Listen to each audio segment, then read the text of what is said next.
The quince is in full bloom. Even the hummingbirds are loving it. So we know that it's time to plant our cole crops, otherwise known as brassicas. And in the brassica family, you'll find things like cabbages, kale, kohlrabi, and broccoli, and my favorite, rutabaga. So we started without you, planting our brassicas, because it's a nice cloudy day, a good day for transplanting. We cover the beds with a permeable landscape fabric, which we use over and over and over again until it totally disintegrates. But if you would like, you can use straw or grass clippings for a more organic mulch. These plants,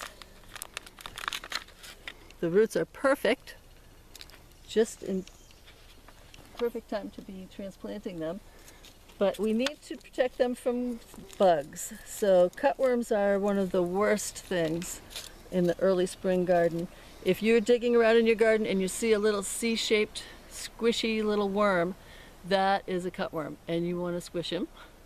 But to protect your plants, you need to put some kind of protection around the stem, because the cutworms do their dirty work at night, and they will encircle the stem and chew it right off. So in the morning, if you come out and you see your plants have keeled over, looking like somebody has chewed them at the base, then you have cutworm activity in your garden, and you need to protect against that.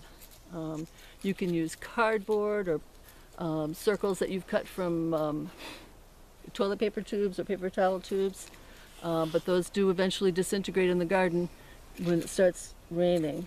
We use tin foil to foil them, and just wrap it around the base of the plant thusly. And you can tell we've used this plastic many times. It still does its job of keeping the weeds down enough so that we don't have to do too much weeding in here. You can tease the roots out a little more if you want, just so that they will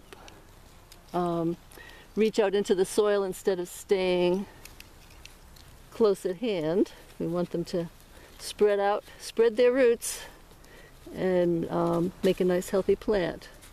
The other critter that you're going to have to worry about in your brassica bed is the cabbage worm. If you see a nice looking white butterfly dancing around in your garden, it's got white wings with little dots on them, black dots, 1 dot or 2 dots. That is the cabbage moth, and she's looking for a place to lay her eggs, and she would love to lay her eggs on your broccoli. And there is nothing worse than cooking up some lovely fresh homegrown broccoli and finding a bunch of worms in there. So nobody's going to want to eat that. So the way to foil them is to cover the bed after you've planted. We cover when the plants are young, early in the season, we'll cover it with the floating row cover, the Rime. I'm going to show the Rime over there. It's a lightweight agricultural fabric that is good for protecting plants, but it's also good for preventing insect damage of your plants. When the plants get a little taller and they've outgrown the Rime and the weather starts to get hotter, we put a larger structure over the top that has screen fabric. So that keeps the cabbage moth from getting in there and doing her dirty deed on our broccoli.